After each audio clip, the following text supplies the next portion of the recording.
सिंह जी, कोषाध्यक्ष हमारे विष्णु मित्तल जी, दक्षिणी दिल्ली जिला के अध्यक्ष और आज के मंच संचालक श्री रोहतास बिजदूरी जी, जिला के सह प्रभारी आदित्य झा जी, जिला के प्रभारी डॉक्टर महेंद्र नागपाल जी, हमारे कार्यालय समिति के सदस्य सुमन गुप्ता जी, सुभाष आर्या जी, सुभाष सचदेवा जी, हमारे निगम पार्षद भाई विनोद जी और हमारे SCL गुप्ता जी जो पूर्व में विधायक रहे, योगिता सिंह जी महिला मोर्चा की प्रदेश अध्यक्षा, सम्मानित मंच और यहाँ इतनी बड़ी संख्या में एकत्र आए भारतीय जनता पार्टी के सभी वरिष्ठ पदाधिकारी, कार्यकर्ता बंधु और हमारे मीडिया के साथी, प्रिंट मीडिया और इलेक्ट्रॉनिक मीडिया के साथी, आप सब लोग आज यहाँ कार्यालय के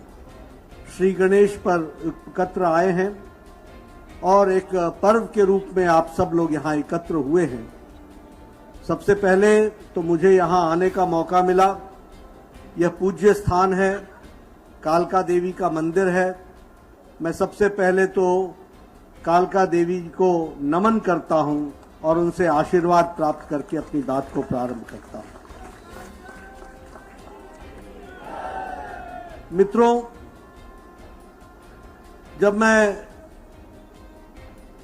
विद्यार्थी काल में काम करता था तो उस समय हमें बताया जाता था कि संगठन को अगर मजबूती देनी है तो 5 क चाहिए। सबसे पहला क है कार्यकर्ता। जिस पार्टी के पास कार्यकर्ता नहीं हो वो क्या काम करेगा, इसलिए पहला क है कार्यकर्ता। दूसरी बात हम कहते थे कि कार्यकर्ता को कार्यक्रम चाहिए, इसलिए दूसरा क बोलते थे कार्यक्रम। तीसरा हम बोलते थे कि संगठन को चलाने के लिए एक कार्यकारिणी चाहिए जो विचार को दिशा देने के लिए एक दिशा देती है और उस कार्यकारिणी की आवश्यकता होती है। और चौथा क हम बोलते थे कि कोष की आवश्यकता पड़ती है, तो कोष भी होना चाहिए और इन सबको कार्य करने का जो स्थान होना चाहिए वो 5वां क था, वह था कार्यालय। तो मुझे आज खुशी है कि जब मैं कार्यालय का उद्घाटन करने आया हूं तो भारतीय जनता पार्टी दुनिया की सबसे बड़ी पार्टी है और कार्यकर्ताओं से युक्त है। मुझे खुशी है कि भारतीय जनता पार्टी का मोदी जी के नेतृत्व में देश भर में एक कार्यक्रम के निहित देश को एक महान शक्ति के रूप में आगे बढ़ाने का कार्यक्रम भी करोड़ों भारतीय जनता पार्टी के कार्यकर्ता लेकर के चले। और हमारे संविधान में हमको बदलाव करना पड़ा, क्योंकि जब हमारे करोड़ों मेंबर हो और लाखों कार्यकर्ता हो तो हमारी कार्यकारिणी का साइज भी हमको बढ़ाना पड़ा। तो आज हम कह सकते हैं कि एक विस्तृत कार्यकारिणी भी बनी और आप लोगों ने यह मंत्र लिया कि अपनी चमड़ी अपनी दमड़ी, अपने ही कार्य को कोष के साथ मिल करके काम करके आगे बढ़ेंगे। तो पार्टी को आपने मजबूती दी और निश्चय किया कि हम कार्यालय बनाएंगे। और मुझे आज खुशी है कि 521 कार्यालयों में काम चल रहा है और 200 से ज्यादा कार्यालय बन करके तैयार हो गए। यहां दिल्ली में भी 14 कार्यालय बनने हैं। यह 9वां कार्यालय है, 10वां कार्यालय है, 9 बन चुके हैं, 10वां कार्यालय है। तो आज हम 10वां कार्यालय का भी उद्घाटन करेंगे। मित्रों, आपने देखा होगा कि मैंने अपनी भाषा में हमेशा कार्यालय शब्द इस्तेमाल किया, ऑफिस नहीं कहा। क्यों नहीं कहा? क्योंकि ऑफिस से एक तरीके का मन में बोध होता है कि 10 बजे खुलता है और 5 बजे बंद हो जाता है। और कार्यालय, राजनीतिक कार्यालय की चहल पहल ही शाम के 5 बजे के बाद शुरू होती है और 24 घंटा चलती है और वो देश सेवा में लगी होती है, उसको हम कार्यालय बोलते हैं। इसलिए यह हमारा कार्यालय है। अभी अभी विदुरी जी और हमारे आदेश गुप्ता जी कह रहे थे ये संस्कार केंद्र है। मैं जब युवा था तो मुझसे लोग पूछते थे कि ये आपका संगठन क्या है, तो मैं उनको कहा करता था कि कार्यालय आ जाओ, मेरा संगठन समझ में आ जाएगा। मैं क्यों कार्यालय बुलाता था? इसलिए कि कार्यालय संस्कार केंद्र है। वहां हमको समाज के बारे में समुचित रूप में सोचने का, समझने का, दिशा देने का एक, जिसे बोलते हैं इनफॉर्मल चर्चा करने का माध्यम बनता है। और हम जिसे कहते हैं कि इनफॉर्मल तरीके से लोगों को जोड़ने का काम करते हैं। और इसलिए कार्यालय एक माध्यम, सशक्त माध्यम बनता है भारतीय जनता पार्टी के कार्यक्रमों को रूप देने के लिए। और आज इस कार्यालय का मैं उद्घाटन करूंगा। अब देखिए, आप लोगों को खुशी होनी चाहिए। खुशी इसलिए होनी चाहिए और याद करना चाहिए। किसको याद करना चाहिए? उन कार्यकर्ताओं को जो 52 से लेकर के जनसंघ के दिनों से काम कर रहे थे। उन दिनों कार्यालय नहीं होता था। उन दिनों हम किसी के घर से काम शुरू करते थे। उन दिनों हमारे पास कार्यालय होते भी थे तो बहुत छोटे कार्यालय, किराए के कार्यालय, जिसे हम कहें कि दरी बिछा करके वहां काम करने के लिए, और 1 नहीं, 2 नहीं, 3 नहीं, 4 पीढ़ियों ने अपने आप को खपा दिया, तब आज हम ये भव्य कार्यालय देख रहे हैं। इसको भी हमको याद रखना चाहिए। इसलिए उन लोगों को नमन करते हुए, जिन लोगों ने इसकी नींव रखी, जिसके कारण आप ये कार्यालय में आज मैं जाऊंगा भी कार्यालय में, आप बड़े शौक से मुझे बताओगे ये कॉन्फ्रेंस रूम है, ये आईटी सेक्शन है, ये ऑडिटोरियम है, ये लाइब्रेरी है, ये ई लाइब्रेरी है। यानी मॉडर्न, जो सबसे मॉडर्न डिजिटल वर्ल्ड है, उससे युक्त कार्यालय आज हमारे कार्यकर्ताओं को मिल रहा है। ये उन लोगों के पसीने की कमाई है जिसके कारण आज हम एक माध्यम बन सके हैं और पार्टी को आगे बढ़ाने लगे। इसलिए मित्रों, जब मैं कार्यालय आपको इसका श्री गणेश करूंगा तो उस समय मैं आपसे जरूर ये निवेदन करूंगा कि आप भी याद रखिए कि यह कार्यालय एक दिन की उपज नहीं है। 4 पीढ़ियों ने अपने आप को खपा दिया, उसके माध्यम से आज हम इस कार्यालय में बैठे हैं। और मुझे राष्ट्रीय अध्यक्ष के रूप में खुशी है कि 512 कार्यालय बनने थे, 215 कार्यालय बन गए हैं, 165 कार्यालयों का कंस्ट्रक्शन चल रहा है और कार्यकर्ताओं को वो जल्दी से डेडिकेट हो जाएगा। यह भी मैं आपको बताना चाहता हूं। यहां पर मैं आपसे इस बात को भी शेयर करना चाहता हूं कि भारतीय जनता पार्टी को लोकसभा में आप सब लोगों ने भरपूर आशीर्वाद दिया है, एमसीडी में भी आशीर्वाद दिया है।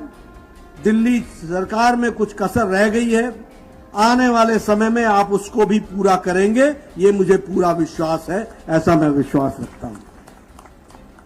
मित्रों, जब हम सरकार की बात करते हैं तो मोदी जी की सरकार के माध्यम से हम एक बात बताना चाहते हैं कि यह जवाबदेह सरकार है, यह समस्याओं को सुलझाने वाली सरकार है। यह सरकार देश को एक नई दिशा और दृष्टि देने वाली मोदी जी की सरकार है, उसको हमको भरपूर याद रखना चाहिए। और फिर मैं कहने के लिए नहीं कह रहा हूं, मैं आपको, कई लोग मेरे से पूछते हैं और वो बार बार कहते हैं कि बताओ कि ये भारत कैसे बदल रहा है। मैं उनको बताना चाहता हूं, आज आप लोग बड़े सट करके नजदीक नजदीक बैठे हो, किसी के भी चेहरे पर मैं मास्क नहीं देख रहा हूं। ये परिवर्तन आपको भारत देश में दिख रहा है कि नहीं दिख रहा है? आज अमेरिका कोरोना के सामने लड़खड़ा गया, यूरोप की सारी स्वास्थ्य सेवाएं ठप हो गई, वो हमसे स्वास्थ्य में ज्यादा मजबूत थे, लेकिन उनको भी अपने हम लोगों ने असहाय देखा और 130 करोड़ की जनता को मोदी जी ने 190 करोड़ इंजेक्शन लगा करके आपको ये सुरक्षा कवच दिया, ये स्वास्थ्य का कवच दिया कि आप इतने नजदीक बैठे हो और फिर भी आप निडर होकर के काम में जुटे हो। यह बदलते भारत की तस्वीर है। अब मैं एक बात और आपको बताना चाहता हूं, पूर्व स्वास्थ्य मंत्री रहा हूं। इस देश में कभी भी कोई वैक्सीन भारत ने नहीं बनाई, कभी भी। मैं बताना चाहता हूं कि चिकन पॉक्स की वैक्सीन भारत में 10 साल बाद आई। जब सारी दुनिया को लग गया तो जो बचा कुचा रह गया वो भारत को मिला। इस देश में ये बीसीजी वैक्सीन जो अब बच्चों को लगती है, 12 किस्म की वैक्सीन, ये इस देश में वैक्सीन बनने के 27 साल बाद, 27 साल बाद भारत में आई। मैं आपको बताना चाहता हूं कि ये जो पोलियो से हम आज पोलियो मुक्त भारत है, इसकी वैक्सीन भारत में 30 साल बाद आई। 30 साल पहले दुनिया में आ गई थी, 30 साल भारत आई। और वो भी जब डॉक्टर हर्षवर्धन बने यहां के स्वास्थ्य मंत्री, तो उन्होंने पहले दिल्ली में शुरू की और फिर सारे देश में पोलियो की वैक्सीन शुरू हुई, यानी वो ड्रॉप्स पिलाना शुरू हुआ और उसके बाद पोलियो ड्रॉप्स के माध्यम से हम पोलियो मुक्त हुए, वो भी याद रखना चाहिए। हेपेटाइटिस बी की दवा हमारे यहां 37 साल बाद आई और टेटनस की दवा हमारे यहां 38 साल बाद आई और मीजल्स की दवा हमारे यहां 22 साल बाद आई। यानी हमारे साधारण लोगों को यह ध्यान में रखना चाहिए कि उस समय के देश के शासक सोए रहे 20-20 साल, 22-22 साल, 27 साल, 32 साल। दवा नाम की चीज नहीं थी, दुनिया में दवा आ चुकी थी। और आप हैरान होंगे, 1906 में जापानी बुखार की दवाई जापान में आई और योगी जी जब सांसद बने तो 2006 में पहली बार योगी जी जापानीज इंसेफेलाइटिस की, जापानी बुखार की दवा लेकर के आए 100 साल बाद। यह है इनके कारनामे। और देखो 2020 के जनवरी में पहला केस आया था कोरोना का। 2020 के अप्रैल में मोदी जी ने टास्क फोर्स बनाई थी और कहा था कि वैक्सीन भारत बनाएगा। अक्टूबर में उन्होंने जाकर के निरीक्षण किया था और 9 महीने में एक नहीं 2 वैक्सीन भारत ने दी है। इस बात को हमको याद रखना चाहिए। एक साल के अंदर, 9 महीने के अंदर यह बदलता भारत है कि नहीं है भाई? यह बदला हुआ भारत है कि नहीं है? बताइए, बदला है कि नहीं? और 190 करोड़ डोज लग चुका है। देश के 86% लोगों को डबल डोज लग चुका है। अब बूस्टर लग रहा है, बूस्टर लग रहा है। 15 साल के बच्चे और 12 साल के बच्चे भी, अब उनको भी इंजेक्शन लग रहा है। यह है परिवर्तन। और आपको जान करके आपकी छाती चौड़ी होगी कि मोदी जी ने वैक्सीन मैत्री में 100 से ज्यादा देशों को वैक्सीन दी है और वहां तक भी पहुंचाई है और 1.5 करोड़ वैक्सीन मुफ्त दी है। यह भी हमको याद रखना चाहिए। और आपको मुफ्त वैक्सीन लगाई कि नहीं? मुफ्त लगाई कि नहीं? मुफ्त लगाई कि नहीं? यही केजरीवाल जी बोलते थे, हमको दे दो, हम जाकर के वैक्सीन खरीदेंगे। एक हफ्ते में उलट गए, एक हफ्ता में घुलटनिया खा गए और मुड़ के आए, बोले मोदी जी गलती हो गई, अब आप ही वैक्सीन लाओ और मुफ्त की दो। अरे केजरीवाल जी, आपके सर्टिफिकेट की जरूरत नहीं है। मोदी जी के दिल में 130 करोड़ जनता को आगे बढ़ाने का मन है, वो हम आगे बढ़ाएंगे और उनकी चिंता हम करेंगे, ये हम कहना चाहते हैं। लेकिन मैं आपको याद दिलाना चाहता हूं, यही नेता थे ना जो बोलते थे कि हम चूहे नहीं हैं जो हमारे ऊपर वैक्सीन का एक्सपेरिमेंट करो। यही नेता थे ना जो बोलते थे we are not guinea pigs, we are not rats. और यही केजरीवाल जी थे ना जो बोलते थे कि पता नहीं इस वैक्सीन का असर पड़ेगा कि नहीं पड़ेगा, लगेगा कि नहीं लगेगा। अखिलेश ने कहा ये मोदी टीका है, ये बीजेपी का टीका है, इसको लगाने बीजेपी का टीका। मैं आपको याद दिलाना चाहता हूं और पूछना चाहता हूं, अखिलेश जी खुद तो चुपके लगाए मोदी टीका और दूसरों को बोलते हो ना लगाना, ये कैसी राजनीति है? लेकिन मोदी जी ने 100 देशों में वैक्सीन पहुंचाई और आज भारत मांगने वाला नहीं बना है, देने वाला बना है। यह परिस्थिति आकर के खड़ी हुई है, इसको हमको समझना चाहिए। मित्रों, आपको जानकर के खुशी होगी कि 2019-20 में अति गरीब की संख्या को 2019-20 से अति गरीब की संख्या को 1% से मोदी जी ने बढ़ने नहीं दिया है। 80 करोड़ की जनता को 5 किलो गेहूं या 5 किलो चावल, 1 किलो दाल और तेल और नमक पहुंचाने का काम किया कि नहीं किया? किया कि नहीं किया? राशन मिल रहा है कि नहीं मिल रहा है? मिल रहा है कि नहीं मिल रहा है? इस कारण से ये 80 करोड़ की जनता को मार्च महीने 2020 से 5 किलो राशन हर महीने मिल रहा है। और आपको जानकर के खुशी होगी कि अति गरीब की को 1% से नीचे रखने का काम मोदी जी ने किया है। और अभी IMF का नया आंकड़ा आया है, भारत देश में गरीबी की रेखा से 12% लोग ऊपर उठ गए हैं, निकल गए हैं। ये बात हमको याद रखनी चाहिए।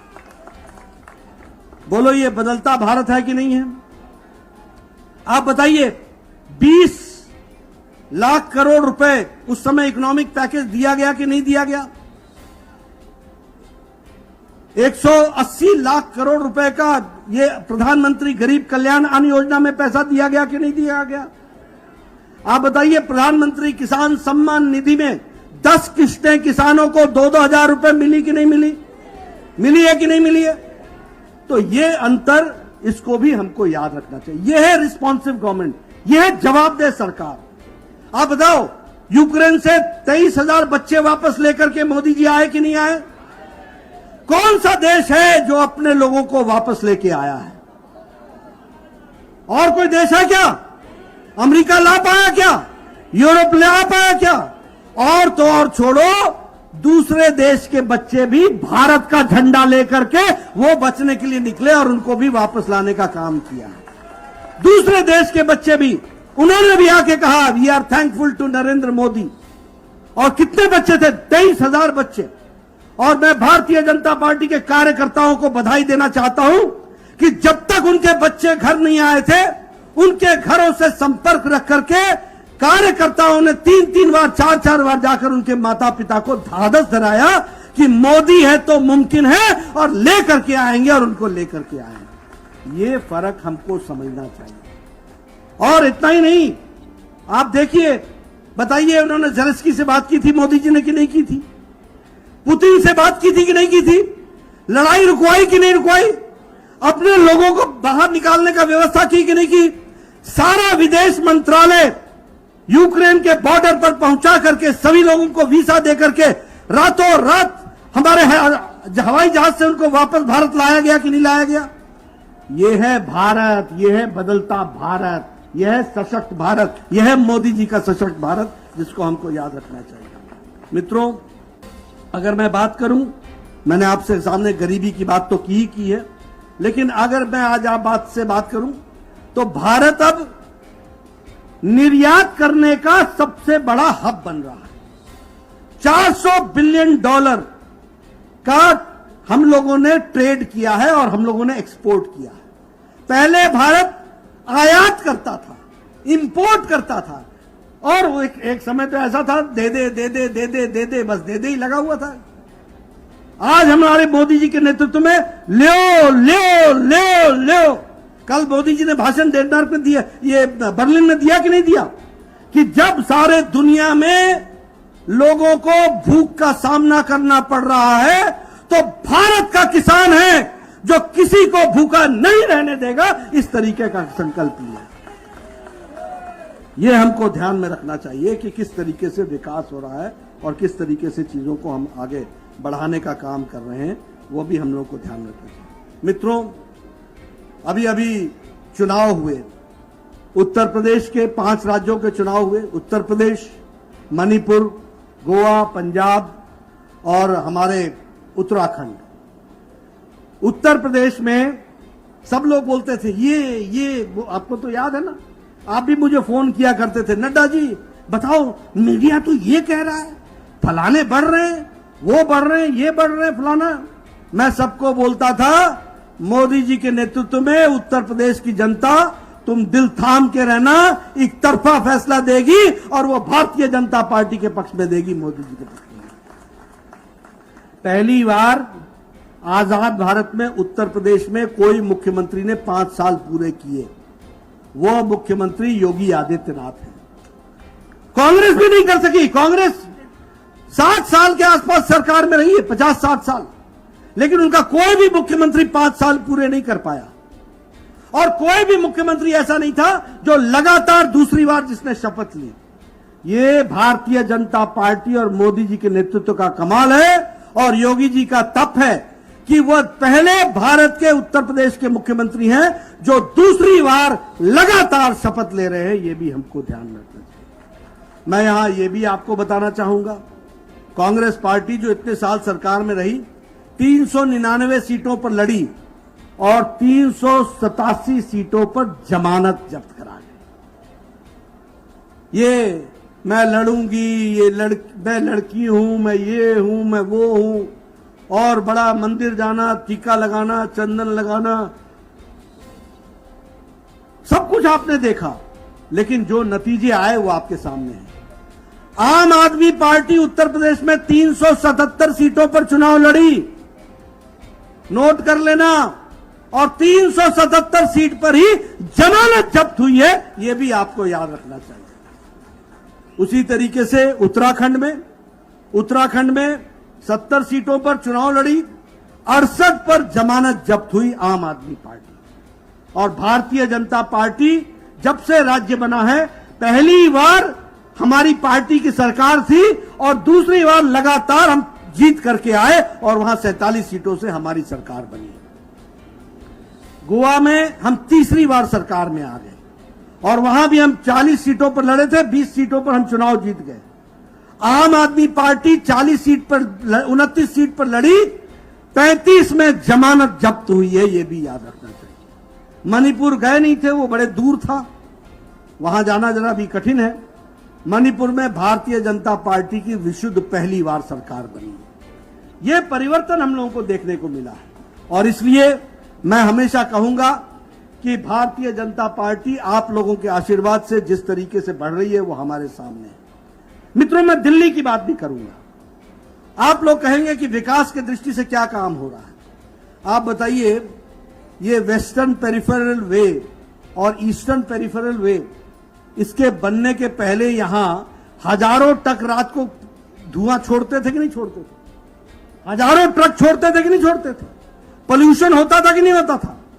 आज वेस्टर्न ईस्टर्न पेरिफेरल वे बनाकर जिस तरीके से विकास के लिए दिल्ली का विकास करने का प्रयास हुआ है, और इसके साथ साथ द्वारका एक्सप्रेस वे, उस पर भी काम चला, हाईवेज इस पर भी काम चला, मेरठ एक्सप्रेस वे इस पर भी काम चला, यानी हर दृष्टि से विकास के लिए यहां हम लोगों ने कार्य को आगे बढ़ाया है।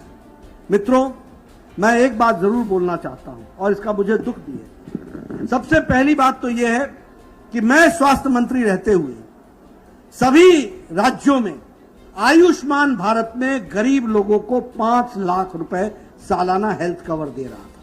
5 लाख रुपए किसको दे रहा हूं? By profession. कौन है ये लोग? 12 करोड़ 70 लाख परिवार हैं, 50 करोड़ लोग हैं। 50 करोड़ लोग का मतलब हुआ भारत की आबादी का 40% हिस्सा। और ये कौन लोग हैं?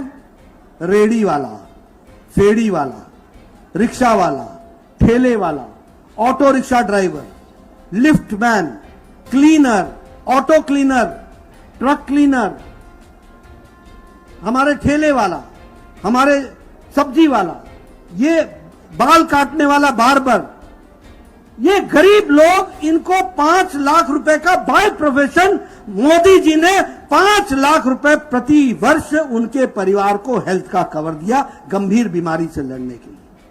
मुझे दुख है कि केजरीवाल जी ने पिछले 5 सालों में 72 लाख लोगों को आयुष्मान भारत की फैसिलिटी से वंचित रखा है। यह काम आम आदमी पार्टी ने किया है। बोलो ऐसे जन विरोधी लोगों को रहना चाहिए क्या? जन विरोधी लोगों को रहना चाहिए क्या? आपके मोहल्ले में कोई आप वाला है तो उससे पूछो कि 5 लाख रुपए का हेल्थ कवर जो गरीब लोगों को मिल रहा है उसको रोकने का काम तुमने क्यों किया? क्यों ये गरीब लोगों के साथ तुमने अन्याय किया है? इस तरीके के अन्याय से क्या निकलने वाला है? आप बताइए। प्रधानमंत्री आवास योजना, ये आवास योजना हम लोगों ने 2,56,00,000 घर बनाए कि नहीं बनाए? सारे देश में बनाए कि नहीं बनाए? और लगभग 80 लाख लोगों को यह फैसिलिटी दिल्ली में भी मिलनी है, लेकिन नहीं बन रहा है। हमारे झुग्गी झोपड़ी के लोगों का मकान नहीं बन पा रहा है क्योंकि केजरीवाल जी बीच में और आम आदमी पार्टी इसमें रोड़ा बनी हुई है। बोलो ऐसे रोड़ा रखने वाली पार्टी जो गरीबों के हित में काम न करे, ऐसी पार्टियों को एक्सपोज करना हमारा काम है कि नहीं है? और ऐसी जन विरोधी लोगों को घर बैठाना हमारा काम है कि नहीं है? ये इस तरीके से जो काम कर रहे हैं उसको भी हमको याद रखना चाहिए। मैं यहां ये भी आपको बताना चाहूंगा, कभी कहा मैं इतने 1000 बसें लगा दूंगा, कभी कहा इतने स्कूल खोल दूंगा। अब आप सबको मालूम है कि क्या हुआ है और क्या दुर्गति हुई है, और सारे देश में ढिंडोरा पीट रहे हैं, हमारा स्कूल, हमारा ये, हमारा वो। आएगा दूध का दूध, पानी का पानी होगा, सब बताएंगे लोग, जनता बताएगी। लेकिन मैं एक ही बात कहना चाहता हूं कि भारतीय जनता पार्टी का एक एक कार्यकर्ता मोदी जी के नेतृत्व में गांव, गरीब, वंचित, पीड़ित, शोषित, दलित, महिलाएं, युवा, किसान, इनके लिए कार्य करने के लिए समर्पित भाव से भारतीय जनता पार्टी का कार्यकर्ता खड़ा है। इनको हमको मजबूत करना है। आप बताइए, जनधन योजना, प्रधानमंत्री गरीब कल्याण अन्न योजना, उज्ज्वला योजना, उजाला योजना, आयुष्मान भारत, सौभाग्य योजना, ये जितनी योजनाएं हैं, स्वच्छता अभियान, स्वनिधि, ये सारे कार्यक्रम बताइए गरीब आदमी को मजबूत करता है कि नहीं करता है? उसको सशक्तिकरण करता है कि नहीं करता है? हम आपको इसलिए आपको याद दिला रहे हैं कि आज जब हम कार्यालय का उद्घाटन कर रहे हैं तो यह कार्यालय लाखों कार्यकर्ताओं के माध्यम से इन गरीब लोगों की तस्वीर बदलने का माध्यम बनेगा। इसको हमको याद रखना चाहिए। और मैं बधाई देता हूं रामवीर जी को और रमेश बिदूरी जी को, अपने रोहतास जी को। आपने बताया भी कि यहां भारतीय जनता पार्टी का कमल नहीं खिलता था। आपने मेहनत की, आपने इस इलाके को सींचा, इस इलाके को बदला, और आज यहां हमारे सांसद भी हैं, हमारे पार्षद भी हैं। भारतीय जनता पार्टी आगे बढ़ रही है, इसके लिए मैं आपको बधाई देना चाहता हूं। और मैं ये उम्मीद करता हूं कि आप इसी तरीके से लोगों की सेवा में जुटे रहिएगा, उनको आगे बढ़ाइएगा। उनकी ताकत में हमारी ताकत है, उनको मजबूत करना ये हमारी जिम्मेवारी है। हम किसी गद्दी पर बैठने नहीं आए हैं, हम किसी कुर्सी को घेरने नहीं आए हैं। हम कुर्सी के माध्यम से गरीबों की तस्वीर और तकदीर बदलने आए हैं। इस बात को याद रखें, हम काम में जुटना चाहिए। मुझे पूरा विश्वास है कि हमारे साथी इसी लगन के साथ काम में जुटेंगे। आपने मुझे यहां आने का मौका दिया, मैं कार्यालय के उद्घाटन के साथ साथ आपको शुभकामनाएं देता हूं। आप इतनी गर्मी में डटे रहे, बैठे रहे, इसके लिए आपको भी बहुत बहुत धन्यवाद। बहुत बहुत धन्यवाद।